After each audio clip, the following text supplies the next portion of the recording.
Hey, this is Lascovias. Oscars 2019, they are over. And just to break down, so we can get some background, I didn't watch them. I know, very little interest. I watched a couple of the movies leading up to it. Not all of them, but here's the breakdown of who won. Best Picture was Green Book. Apparently it's a jazz musician and it's a mob bouncer or something, or taking a trip through the South in the 60s or something like that. From what I've read, it's some kind of feel-good races get together kind of picture. Best Director was Alfonso Cuarón for Roma, which I have seen. Actor was Rami Malek, Bohemian Rhapsody, didn't watch it. Actress Olivia Colman, The Favorite, did watch it. Supporting actor Mahershala Ali. Is it Mahershala Ali? Supporting actress Regina King for If Beale Street Could Talk. Original screenplay Green Book. Adapted screenplay Black Klansman. Foreign language film Roma, makes sense. Animated Spider-Man Into the Spider-Verse. Sound editing Bohemian Rhapsody, and it gets another. So visual effects First Man. Oh, First Man got that? Who was it? Was that Paul Schrader? No, that wasn't Paul Schrader. That was First Reformed. Who did First Man? I can't remember. Film editing Bohemian Rhapsody. Who won for original song from A Star Is Born? Oh, cinematography. There it is. Roma got cinematography. Okay, just making sure. It was absolutely gorgeous. It was a very, very good looking movie. It was just pointless and superficial and empty. It was just, oh god, it was so. There was not much. It was so not complex. It was just frustrating. Everything related to character and storytelling and all that stuff, it just was subjugated for the purposes of getting beautiful visuals. And it worked for the visuals, but there just wasn't much of anything to any of the characters. And Cuarón, he's not a complex filmmaker. He doesn't have a whole bunch of subtle creative ideas floating around in there. These were not rounded characters. These were everything that they did and everything that happened, all the emotions that were related to were everything that were expected by the plot. Just an extremely basic, straightforward setup. The lead actress did a fantastic job, but they're just, I'd love to go into detail about all the things. The most you could say was just some kind of a thing at the end that suggested some kind of a bigger idea that was going on, but really kind of not. So anyway, that was Roma, but okay, so Green Book, like I said, never saw it. Here's my thing. Here's the whole reason that I'm talking about the Oscars. Is that I am so unbelievably tired about how much this is about race and how much there's a demarcation between people based on that now. And I really think it's fundamentally shifting the kinds of ways that we appreciate art and that we think about merit and meritocracy and all that sort of stuff. Even the safe picture that was chosen here, the Green Book, is apparently the safe one. It's apparently the safe one that everybody feels good about, that it's about race and racism and all that, but it's these two get along, so everybody gets a positive representation in that. I don't like pandering to feel-goodness, things like Hidden Figures. It had the white savior as well as all of the black protagonists who get to be right about everything and have no flaws. I don't like that, but I don't like this kind of pandering either, where it's like, oh no, we just need representation, just diversity for the sake of diversity, which is so ridiculous. Just imagine if we had this structured where it was representational, so whatever the population was, the nominations had to reflect that, because that's the basic cry, but nobody ever does the actual math on that. Oh my god, I'm so sick of race vultures infecting everything that has to do with everything. When it comes to entertainment, it's about this representation, which is really just PC talk for separating people into groups based on their skin color. That's what it is. There's no way getting around that. And it's making people more superficial. It's saying that yes, you need to appreciate people on the basis of whatever their skin color is, and you need to look for people who look like you, as opposed to people who share something more fundamentally or substantively important with you, like ideas or more substantive backgrounds or anything like that.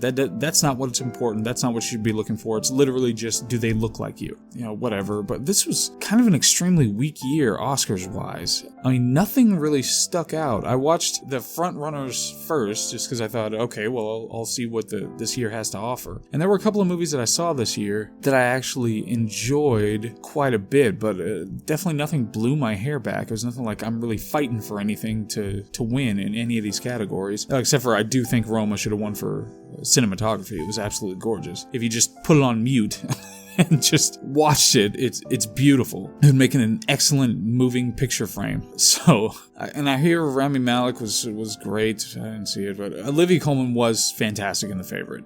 She was fantastic, but that movie had a whole host of its own problems. It looked like a music video, which could be okay, but it was just distracting most of the time. And it was a bunch of faux cleverness built on a foundation of a gimmick that didn't actually mean anything. Because the whole thing that this was supposed to be special or unique or whatever was that the queen was having a physical relationship with the two, I guess they're both antagonists, the people who are going against each other and fighting for the queen's affections. But that doesn't actually make any difference. It doesn't mean anything substantively. There's no extra aspect to it. I mean, even the queen's relation to each of them, it could very well have just been two people trying to manipulate the queen without the sexual aspect to it. It didn't mean anything extra. It was just a gimmick that this whole thing was built on. And the performances were great from Emma Stone and Rachel Weisz. You know, they're two fantastic performers anyway, so they did very well. And whoever the guy was, I don't know, I know I've seen his face before, and he did pretty well. But I mean, for what I'm reading about it, it's supposed to be, it's tongue-in-cheek, you know, it's not supposed to be taken at face value or mean anything like that, but it's just like a frolic.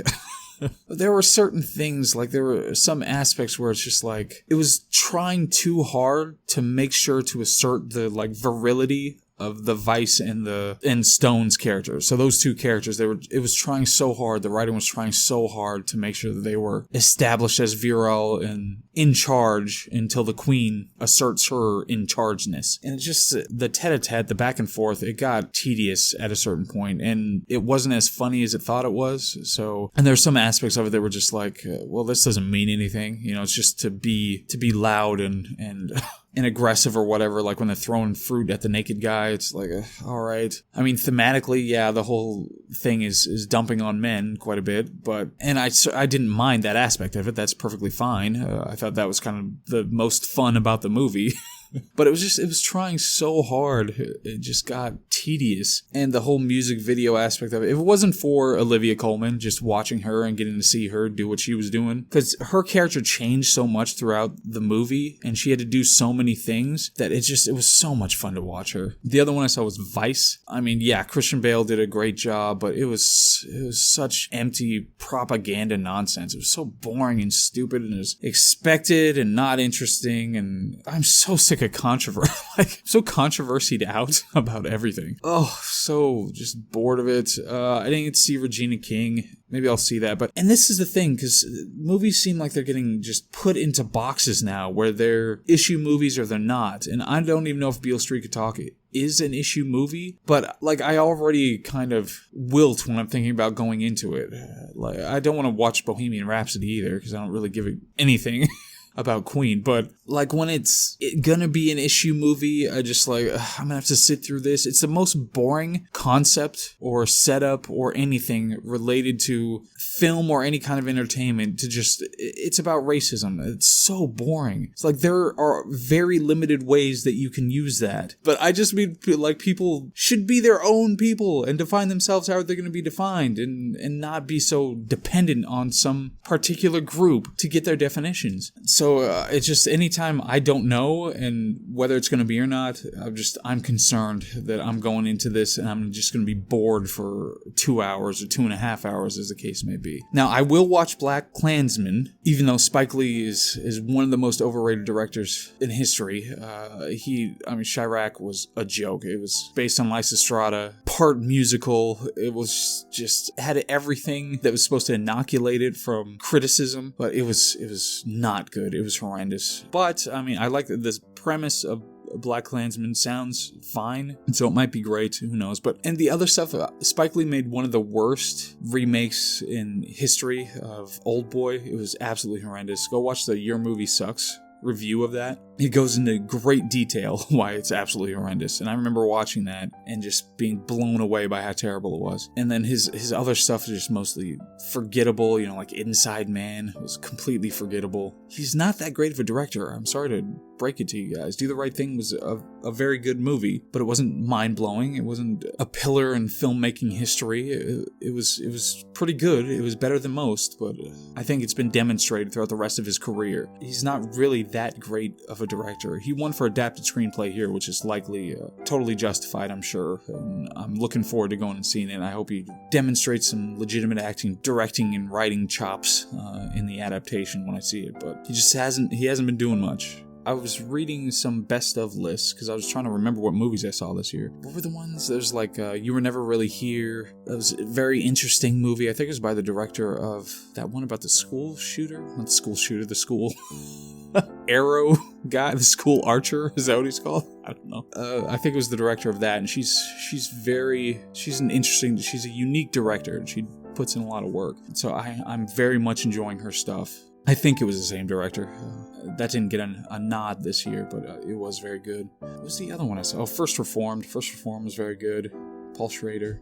Ethan Hawke was excellent in that. I did like First Reformed. There were some odd, I don't know, some things like some wish fulfillment kind of things that got kind of annoying. But other than that, pretty good. But what I was talking about was, I was reading best of lists, and one of the best of lists, I can't remember what it was.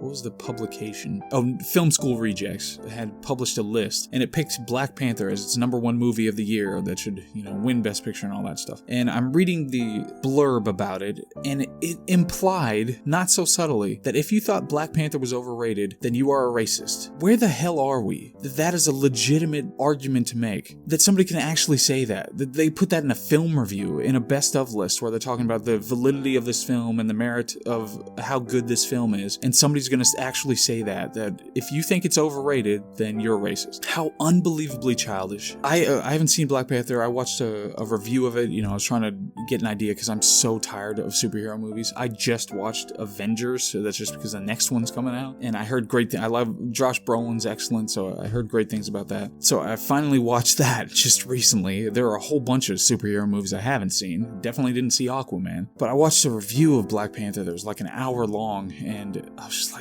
really? Like, this is the movie? Like, you take half a second, and it seems like it's got a Star Wars The Last Jedi kind of vibe coming off it, where it's actually a not very good movie when you think about it for half a second, but everybody's just kind of patting themselves on the back while they're virtue signaling. So I'm not especially excited to see it. A lot of people called it boring. All the plot elements where you break it down and say, okay, this doesn't make sense, that doesn't make sense, that doesn't make sense. That was frustrating. And then just the plain old-fashioned ripoff of The Lion King. And it's just, when you put all those together, it's like, do I really want to sit through this? The CG, I saw the trailers and some other snippets from it, and the CG did not look good. It looked like it was behind by a few years. So I'm not looking forward to it. I'll watch it at some point, but I'm not looking forward to it. But for a publication to seriously imply that if you think it's overrated, not even if you call it trash or you say how much you hate African culture or something like that, then you might be a racist. But if you just think it's overrated, then you're a racist. That's absolutely insane. I mean, that's the kind of utter nonsense that you wouldn't think would make it mainstream or be even acceptable mainstream. But it's out there. It's there. And people are totally willing to say it. So, I don't know. At some point I'll watch it and we'll see if it holds up. Freaking superhero movie, okay. But that's the Oscars. Like I said, I'm just so tired of everything being framed, whether it's choosing an actor of color, which are all grouped together, by the way. Anybody who's non-white is grouped together. Choosing an actor of color for the win or not, whether it's choosing a movie that deals with positive race relations or not, which got a whole bunch of backlash because it's like, no, look, these people are just getting along.